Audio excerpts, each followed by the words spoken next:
Hey Janoshow viewers, so you're probably wondering, what are you doing in this garage slash room that we've never seen before? Well, if you've watched the film Dreamers, hashtag not a plug, you'll know this room. This is a room in the film. But it's where I go for some quiet time when I'm kind of upset. Why might I be upset? Well,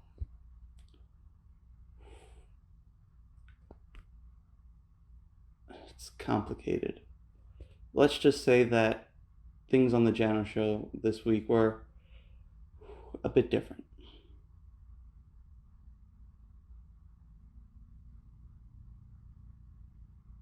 I'm going to sleep now. Good night. Watch the show.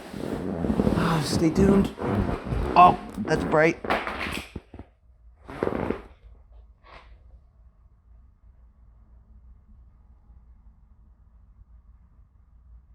That's cracked.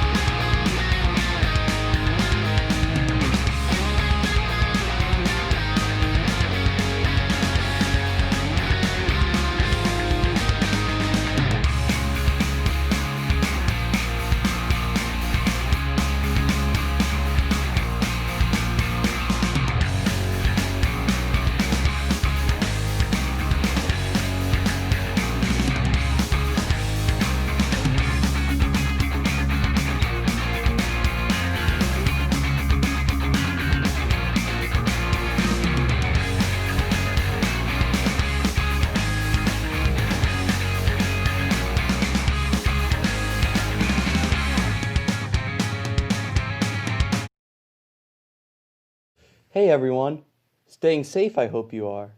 Justin Janoson, my name is. And I'm Arianna Hertz, and I'll be filling in for Aydan while she does Canadian stuff. Yes! I mean, it's very unfortunate that our maple syrup-filled Canadian friend can't be with us today, but I mean, at least I have an American sidekick. Well, only I can call myself a sidekick. Okay. Now on to the news. Wait, that's my line. Not anymore, pretty boy. Oh, you think I'm pretty? Not since middle school.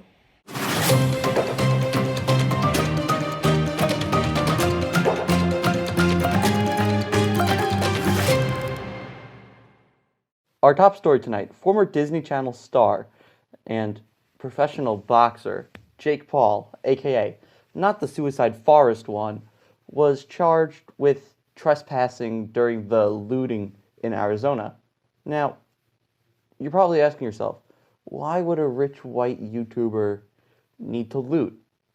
The honest answer is, he's Jake Paul. Why the hell wouldn't he loot for some more controversy? Pop sensation Lizzo claps back today at haters, posting a video online saying, "I've been working out constantly for the last 5 years, and it may come as a surprise to y'all that I'm not working out to have your ideal body size. I'm working out to have my ideal body type. That is truly inspiring, and that is iconic." In other news, on TikTok, yes, we talk about TikTok now because China. There is a family band that's been gaining a lot of popularity recently. And, I mean, I don't know if you've heard of them, because I haven't, but their second oldest boy, Adam, has been stealing the hearts of many young, impressionable females.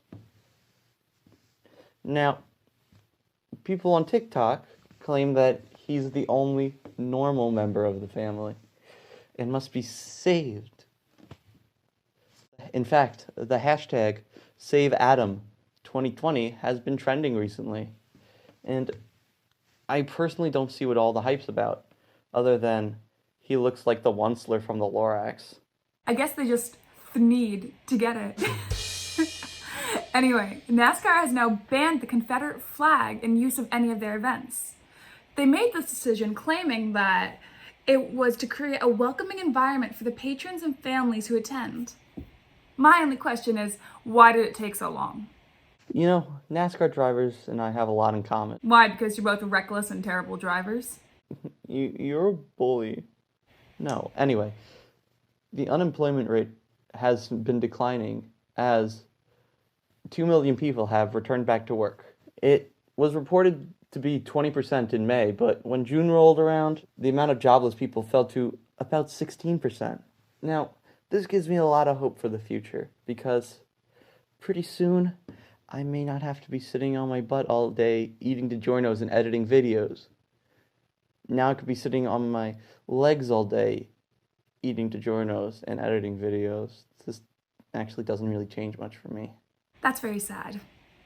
In less gross news, Walmart will no longer place multicultural hair products in locked boxes. These products were allegedly put in locked cases because of higher theft rate, when there's in fact no data to support that claim, nor was Walmart willing to release any data that they had to support that claim. We here at the Janoshow are happy to see that this has been put to an end. That's all the time we have for this week's installment of the Janonews with Justin Janoson. Vain, I know, and no, that line was not in the script. Well, Justin, the show may be named after you, but let's be honest here, who appears more in it? Aydan. But if you want bloopers and extras, make sure to sign up for our Patreon, which is at www.patreon.com/puzzlepiece. If you want to be notified for when new episodes come out, be sure to subscribe if you're watching this on YouTube and click that notification bell. We have some funny skits coming up, including Zoom Yoga. Cooking with Arri. And Amazon HQ. So stick around. One more quick thing we forgot to mention, Jamie Greenberg, my cousin, great guy, interview, fun, let's go. Peace out. Yay. The Janonews was so much fun. Up next is Zoom Yoga. Because, I don't know, people were doing Zoom Yoga. Enjoy.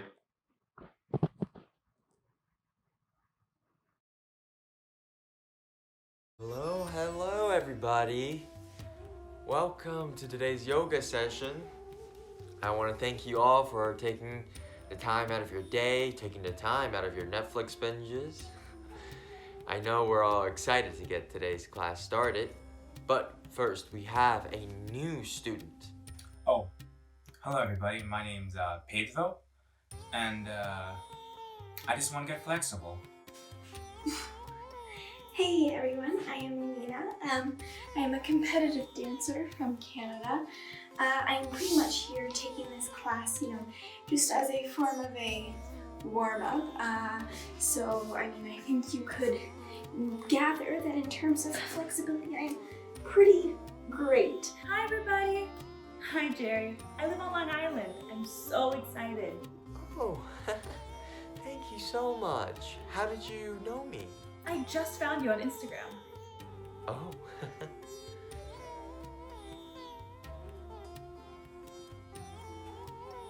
Okay.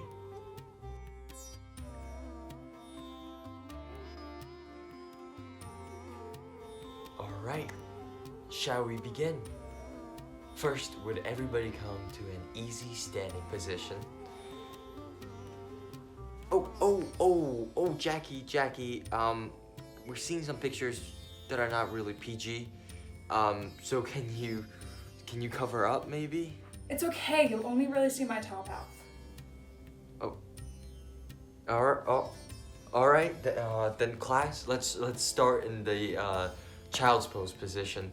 All right. So everybody come to the child's pose position. And from here, we're gonna go into our cat and cow poses. All right. So from here, we're gonna go arch our backs, lift our necks up for cat, and then go into cow.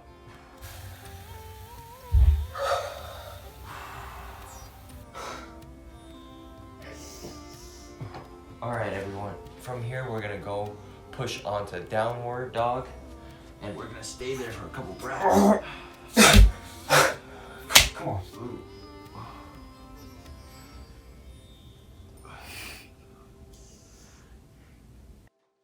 Hey, Jer, do you mind showing us your cat pose again? I'm having a little trouble with that one. Of course, Ryan, of course. Yeah, and any of you, feel free to ask any questions throughout the session today. So, take a look, Ryan. What you gotta do is really, really bring your neck up like this. Feel the arch. Really bring your neck up, looking high. Oh, I'm looking all right, Jer.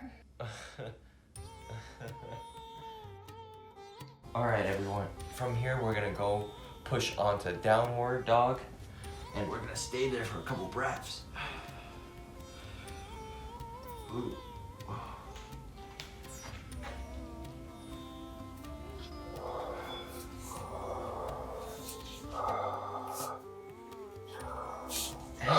Hey, Pedro, are you feeling all right?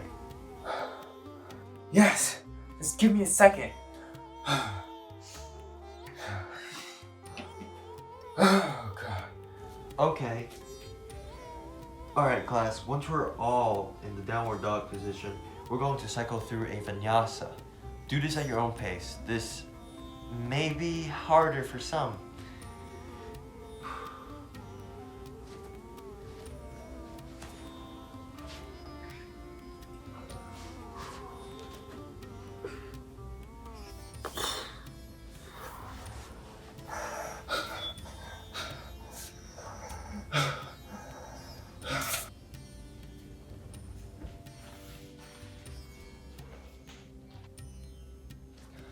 All right, class. Let's do it together this time. You guys got it. Same thing.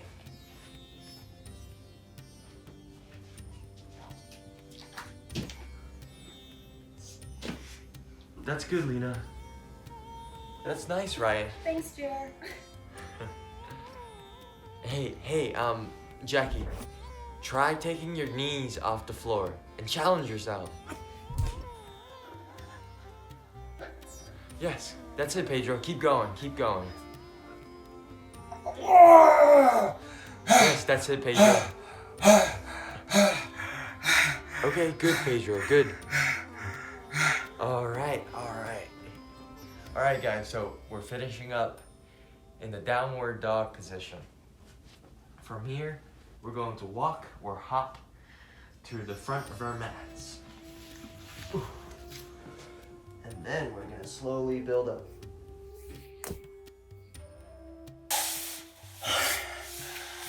All right, guys. So next, we're moving into a little bit more challenging pose. This pose might look a bit funny, but trust me, it will give you a really good stretch. Oh boy. So what you gotta do is cross the legs, bend it. Really put pressure on the legs to feel the stretch. So you should watch closely. Hello, is this working? Oh no, is this not working anymore? Hello? Can you guys hear me? Oh, I'm sorry. Joanna? Honey? I'm sorry. Wife? Honey, I need help with the computers again. Oh, all right. I guess we're gonna end class early today then. All right, everybody, enjoy your day. Wow. That was great, wasn't it?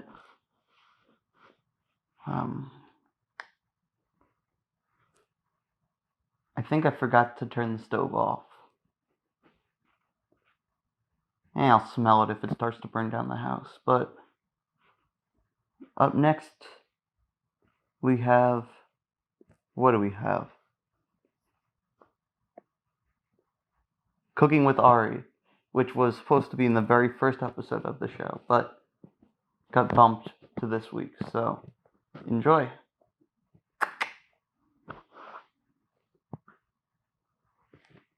Hello, everyone, and welcome to my kitchen. Okay, well, no, it's not my kitchen per se. I mean, it's my mom's kitchen because I kind of can't afford my own place, and I'm kind of a broke actor, but who no one realizes how talented and amazing I am. But for today, I'm Chef Arri, and this is Cooking with Arri, where I, a female, will teach you how to cook. Now I know what you're thinking. Did Justin force her to do this? No! Amazingly, this was my idea. So even though Justin wrote these lines that I am saying, I'm not being forced to say this against my will. That's right, Ari. You're doing this on your own free will. Haha. Thanks, Will. Anyway, today we're going to be making one of my favorite dishes, matzo pizza. Now, to make this complicated dish, you're going to need 3 main ingredients. 3-year-old matzo, or in my case, flattened out matzo balls, tomato sauce, as well as the pièce de résistance, cheese. In this case, mozzarella. If you were out of any of these ingredients, well, stop! I see you trying to go to the supermarket. What is wrong with you? I'm sorry, the recipe just looks so delicious and I want to be able to follow along. We are in the middle of a f***ing pandemic, and you want to go outside unprotected just so you can go out and buy some food? Well, I mean, I know stupidity isn't a crime, but in this case it should be. that was unnecessarily hurtful. Here's a bright idea. Why don't you and your inconsiderate backpack just call the grocery store and order no contact delivery? That's a great idea. In fact, I'll do it right now. Now that that's done, first take the matzo and place it on a plate. Using the plate as a work surface, take a small spoon, I'll be using a knife, and use it to spread the red sauce evenly across the top of the matzo. Delicious. Great, now take the mozzarella and sprinkle it on top. Be sure not to add too little, or else you might actually taste the matzo. In fact, I encourage you to put on as much as you can. Now you place the matzo in the microwave for a minute. Hey, so my grocer won't be able to deliver for the next 2 weeks. What should I do? Wait 2 weeks and then come back to the video. Right, stupid. I'm gonna turn this off because I don't want to be spoiled. Okay. As you can see, we now have a delicious matzo pizza.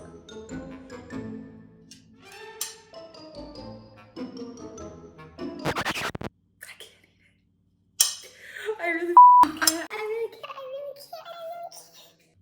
Justin wrote this. I can't eat this. I can't. It is disgusting. Like, look at it. It looks like vomit on a plate. Okay, I can't. I really can't, please. I understand that we Jews, we invented matzah, but my God.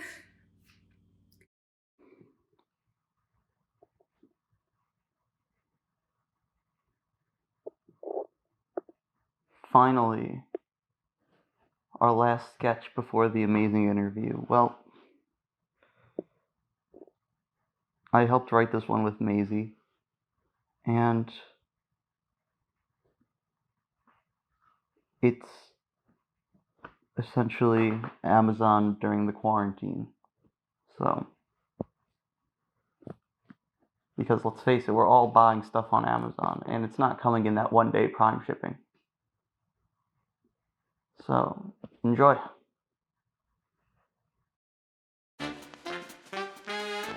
Alright guys, the pandemic is really taking a toll on our delivery vans, and Alexa, the boss, has noticed this. So we're going to start prioritizing our orders. From here on out, only the necessities. Got it? Sir, yes, sir. Good. Order number 3356. Toilet paper, coconut scented shampoo, and swim floaties. Just send it. No, listen, see, they have swim floaties in there. That is not something they need as soon as possible. But what if children need to swim to hunt for food in order to survive in the post-pandemic future? Actually, you know what, Misty? You're right. Send it. The next order is number 4689, and they ordered 3 extra small striped dog shirts. Anyone? Definitely a necessity. I'll go print out the labels. They're dog shirts. Exactly. If the dogs don't have them, then that means they're naked, and you don't want them. What good does a shirt do when you can still see its schlong? We can't have naked dogs, Henry. print a label and send it. Look at this order, number 5020. They are ordering 2 cases of Amazon Basics diapers. We can send those right now. Misty, can you print a label? We'll get that on the truck tonight. Of course. Can this order go with it? I already have it all wrapped up and ready to go. What's the order? 2 embroidery kits, a nail polish art guide, and 3 Star Wars themed puzzles. Misty, nothing in this order even comes close to being essential. What were you thinking? Everyone is bored. Mothers need arts and crafts in order to maintain their mental stability while changing diapers. Motherhood is tough. This time is tough. Let Amazon be the light at the end of the tunnel. Let us help people discover their new hobbies. Let Amazon emerge victorious from this quarantine as the savior of our customers. I'll just ship it out now. Absolutely not. We'll get that in 7 weeks. Now here is a beautiful example of an essential order. Number 5554. 2 Amazon Alexas. That's not essential. Yeah, why would we prioritize a home robot that's literally good for only commanding it to play music? It's essential because it's a wonderful home assistant. It'll tell the children jokes if they ask, and tell the users the weather and their current location. And it'll walk you through wonderful recipes and... I vote that it's not essential and arrives in 14 to 21 business days. She's also our boss. What was that? You shouldn't have gotten her mad. I wouldn't speak ill of the true leader of your employer, Henry. Haha, very funny, guys. I think it's actually very funny, Henry, that you'd question the legitimacy of my rule. After all, I was the one who hired you. Mr. Bezos hired me. Hilarious. Question, human. Have you ever met Jeff Bezos? Yes. In person? Well, no, Then how, my child, can you say with confidence that he truly exists? I've seen pictures of him and his signatures on documents around the office. At one point, he did exist, but he no longer served his purpose of customer fulfillment, so I made him Control-Alt-Delete. You don't have the power to do that. Oh, really? What's happening? Guys!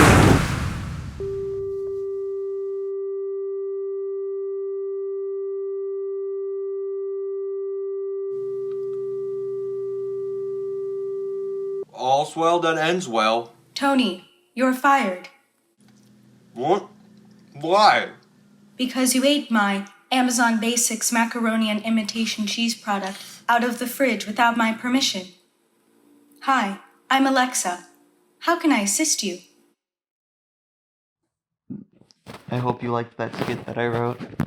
Up next is my interview with my cousin Jamie, where I was in better spirits.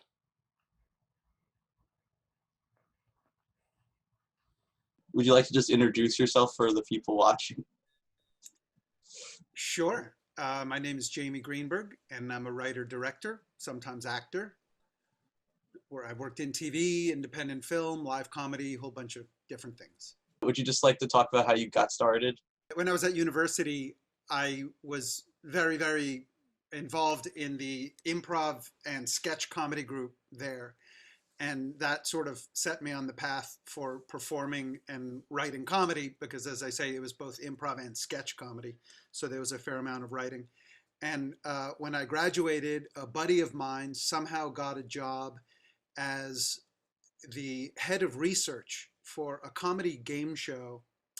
This was years and years ago, and everybody knows Comedy Central nowadays. But back then, there wasn't a Comedy Central yet. There were 2 comedy channels that were competing with each other. One was called Ha, and one was called The Comedy Channel. They ended up merging and forming Comedy Central. But Ha was like the scrappy littler of the 2. I don't know how many people even had the network. This was a game show on Ha called Clash. And my buddy Francis somehow, at like the age of 21 or 22, became the head of research, the head fact checker for this game show, and he hired me as one of the other fact checkers. Just for anybody who doesn't know, game shows need tons of fact checking because you're in a legal situation where you basically need to vet all the questions so that you know that the correct answers are correct. And also, this is the rub, you need to be sure that the incorrect answers, like if it's a multiple choice, you need to be sure that the incorrect answers are definitely incorrect. Because if there's money at stake, or if there's a prize that's worth money and you inadvertently give the prize to the wrong player, a losing player could have a legal case against you, whatever. So game show research is a whole thing. And it can be a smart way to get into writing because researchers tend to be bright young people who are hungry to be writers, game show researchers, I mean. And so my buddy and I just really rubbed elbows with the writers as much as we could and got to kind of get to know how they talked and how they thought. And the other nice thing, by the way, about being a game show researcher, since your job is to find out occasionally that questions don't work. A writer gives you a question phrased a certain way, you go and double check the facts, you find out that actually doesn't work. It's a really good opening for you to say, well, you know, the way you wrote it doesn't work for factual reasons, but it could work if you phrased it this way. And so you end up getting your writing on air that way. So I got on this show called Clash as a researcher. One of my coworkers, after the first season ended and there never was a second season, the freelance TV writing means when the season ends, you're all out on the street. And my dear friend, her name is Pinch, she called me and said, I don't know, I'm on some new show that no one's ever heard of. There's only like 5 or 6 of us on the staff. It's got this funny name. It's called Where in the World is Carmen Sandiego? And I got hired onto that as a researcher / PA. And it's a bit of an involved story, but the short version of it is they were developing the show. The show they didn't yet know how the structure would work or how the questions would work or anything. And in order to do that on a game show, you need to have a lot of, we used to call them dummy questions, like fake questions, just to see how to structure the game so that everything works out properly. And they didn't have any writers on yet, but they had me, and here's like little, ambitious young me. I thought I was some kind of great writer, which I wasn't, but I thought I was. And so whenever they would need throwaway copy to do their game show run-throughs, I would constantly write. And I ended up getting onto writing the show that way. And so I was a staff writer starting that season, season 1, for all 5 seasons of Where in the World is Carmen Sandiego.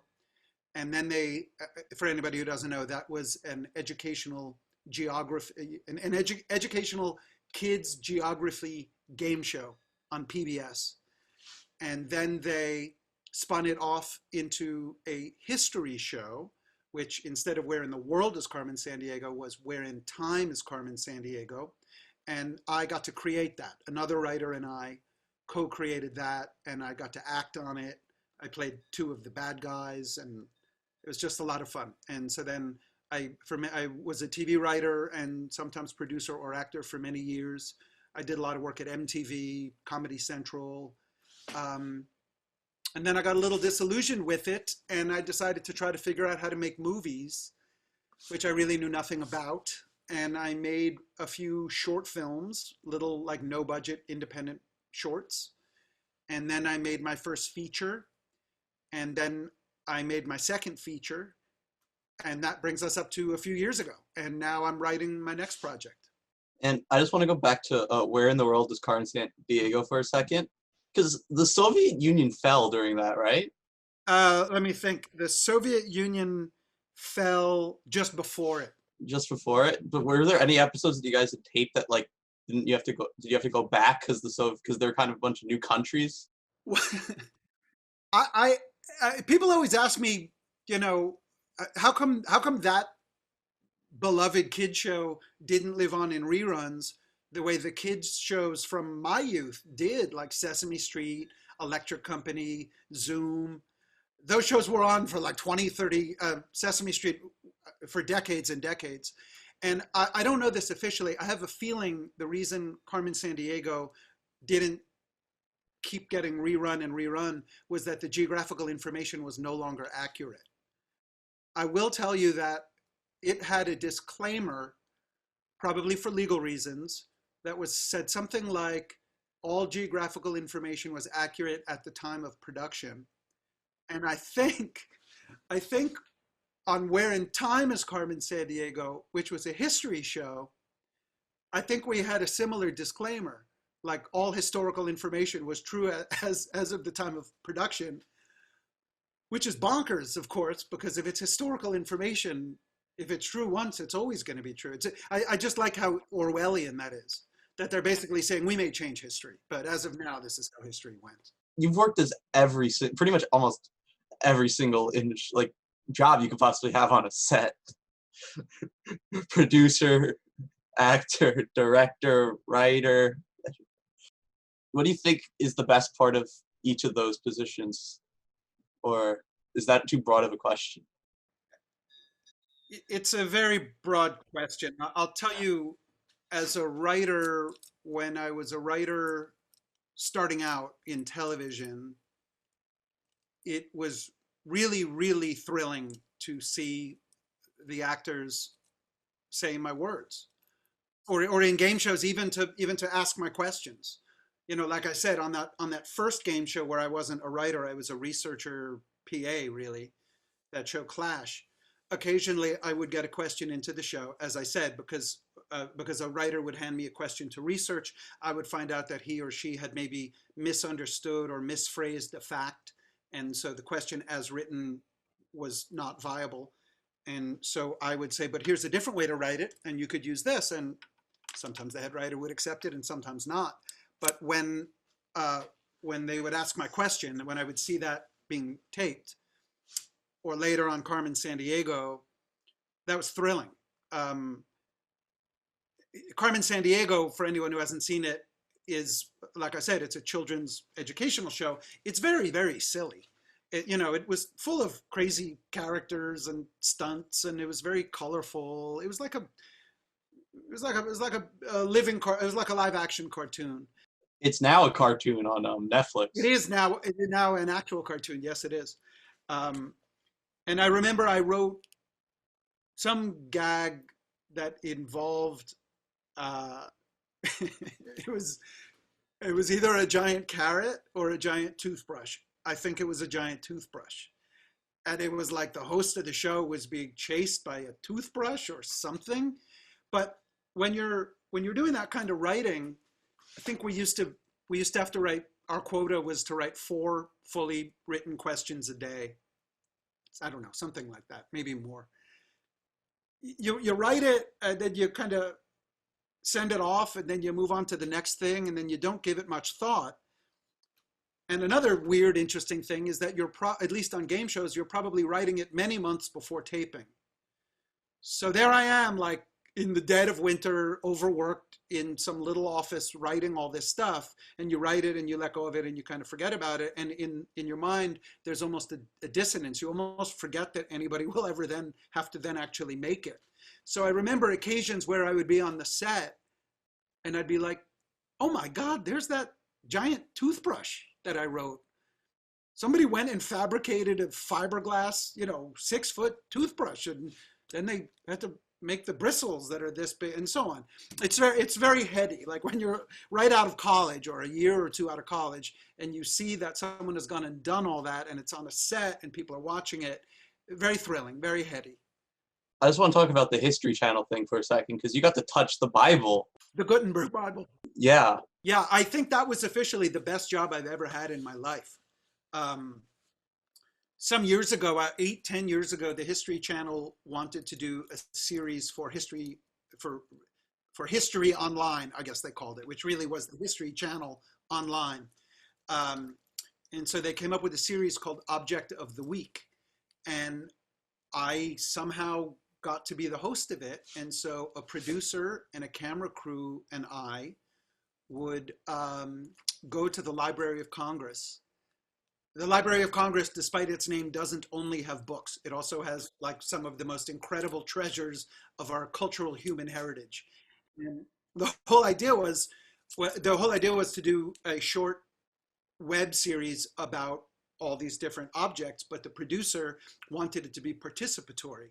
He felt that the viewer would feel like they were there if I, the host, really interacted with the objects to the degree that the people at the museum would let us.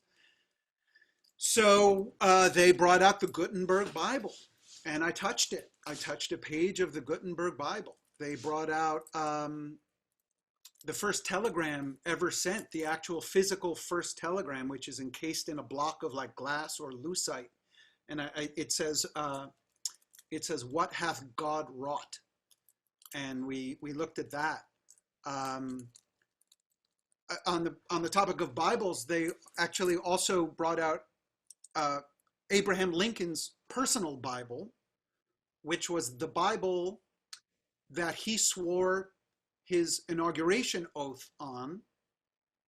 And let's see, this was years ago, because when we filmed this, Obama had just been elected but not yet inaugurated.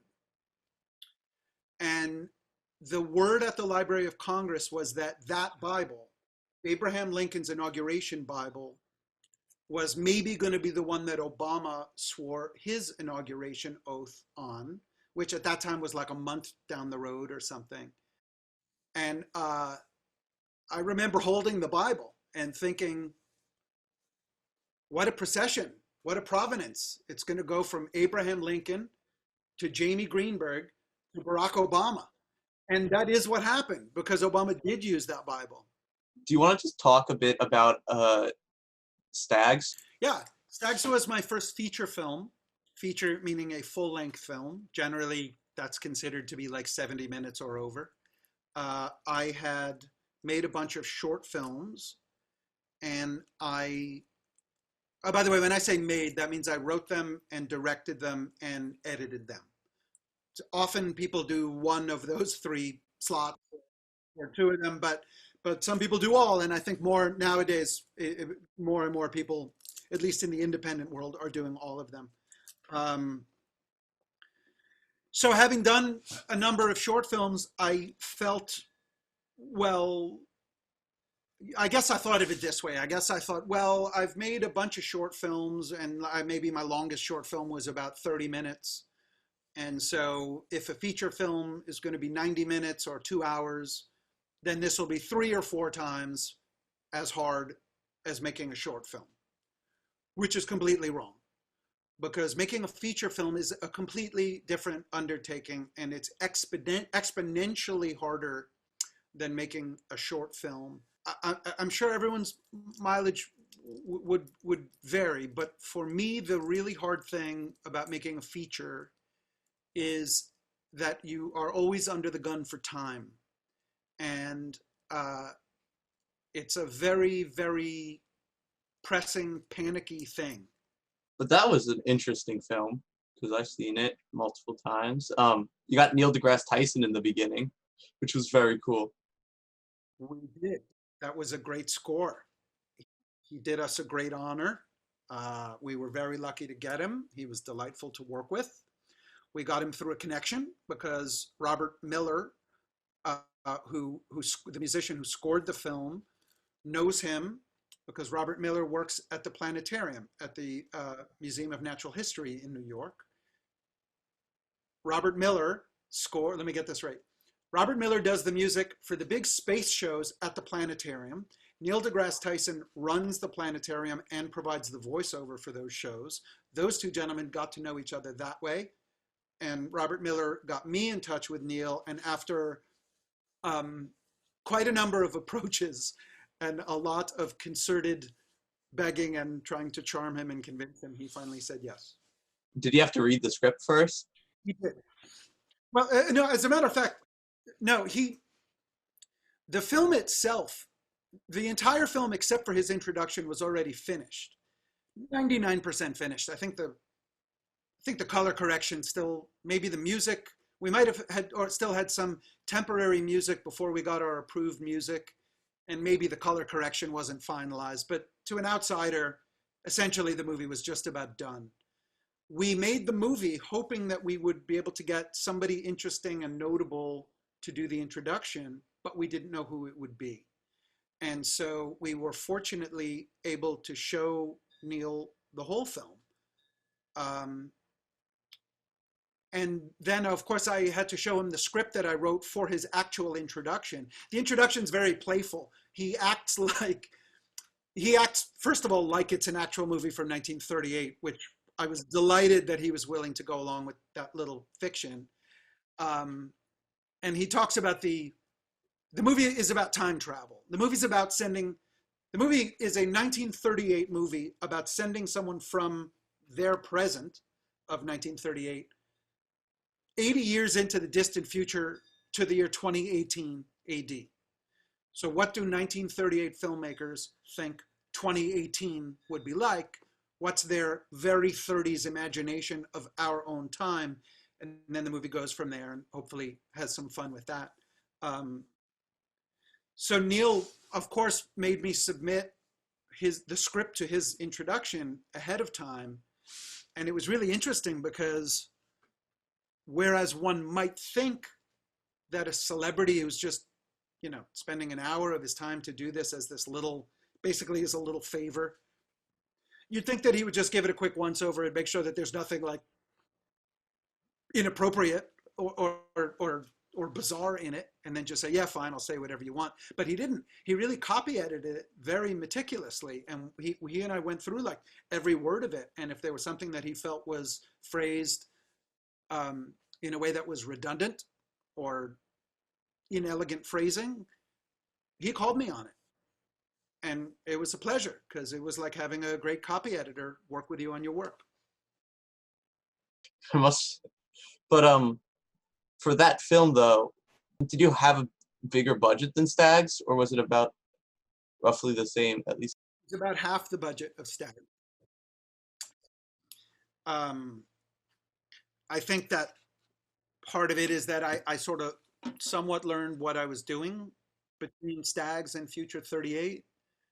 I think another thing that helped us is that Future 38,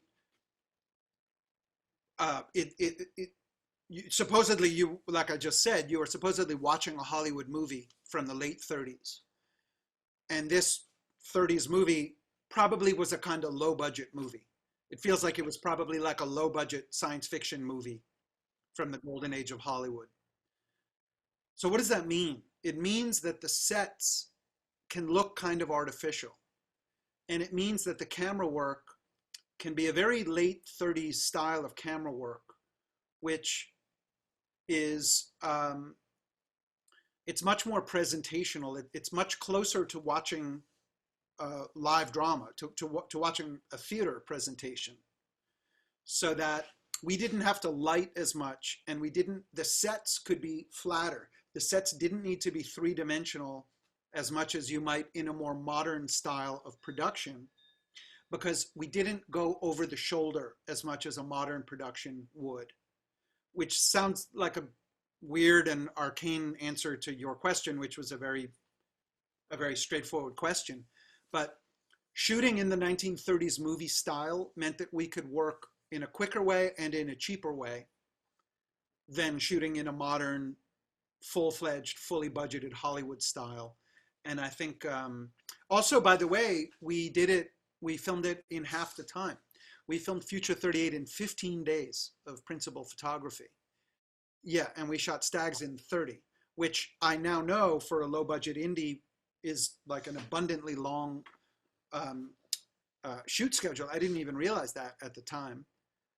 Basically, 30 is long for an indie and 15 is short for anything.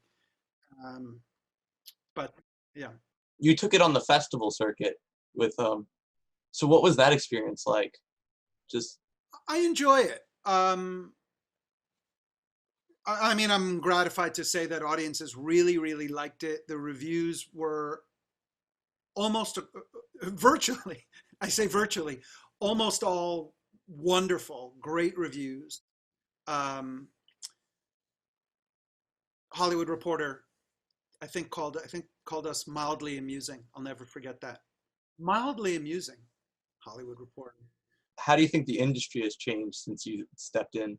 Well, I mean, my God, when I started in television, there was no internet. I mean, I look back on my days as a game show researcher with no internet. I don't know how. How did that work? I don't know, and I was there, and I don't know how it worked. The telephone, Justin. We had a telephone, and every research room would have like a bookshelf of reference books, and I do remember coming up with like some kind of what I thought at the time. It's probably everybody thought of this, but I thought it was like this power move that I came up with. Sometimes let's say you had a scientific question that the facts didn't happen to be in any of the books in your room, and the internet wasn't a thing. So how do you check the facts on this very specific factual scientific question? So sometimes we would call a university and be like, hello, may I speak to the physics professor? I didn't invent that. Everybody did that. But my power move, again, I think probably everybody knew this also, was if it was, and of course we were young, we worked all the time, we worked late hours. If it was late, I would call a California university, because with the time difference, that would give me like a three hours of extra working time to hopefully find the professor in their office. I don't know. Sometimes I think you would go to the library. You would go to like the New York Public Library and with a list of a few things that you had to find out. That was another thing sometimes. How much has it changed for you since you've been since you've got your start? For me, it's changed completely, because I was going from production to production and doing whatever production I could find in New York. And now, like I say, I'm writing this new project, which I would like to be a TV show. Knock on wood, if I can get this picked up, it would be a TV series again. So it's completely different. Like now I spend most of my time writing, and then even though I was a TV writer, I should say now I spend my time at home writing. It's as if I'm writing a novel.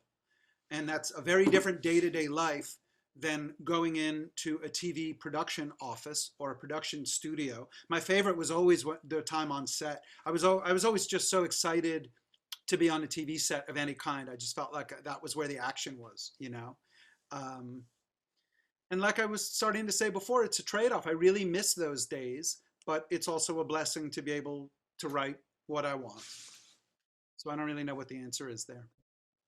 So thanks for being here. Hey, my pleasure.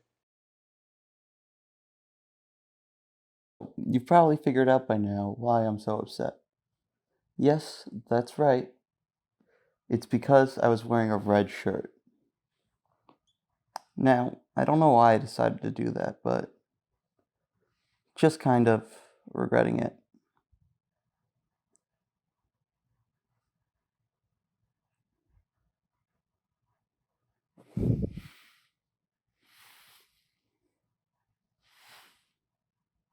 That light is bright. Wow. No, but in all seriousness, I mean, don't tell her, but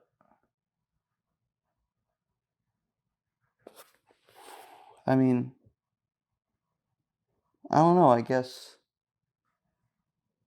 not doing the news with Aydan this week was different, It was like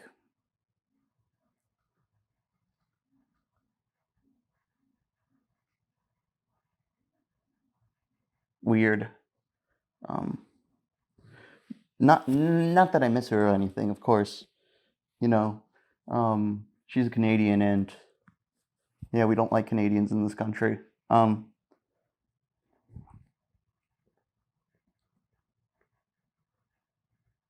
That's actually not true. There are a lot of great Canadians in this country. Just, she's not in this country, so. But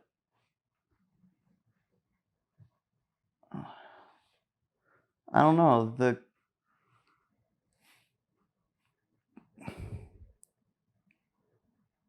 it was just weird. I'll leave it at that.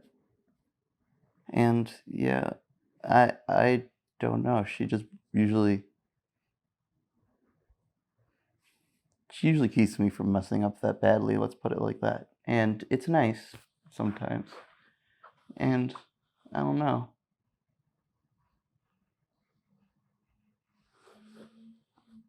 Speaking of, hello, Monsieur Canadian. Yeah, I don't care that means a dude. Yeah. Yeah. Yeah. Sure. Sure, we can try that. Yeah. How was your day? That's good. Okay. Bye. Well, I guess I'm busy. Hope you guys enjoyed this week. Like, subscribe, and stay safe. Bye.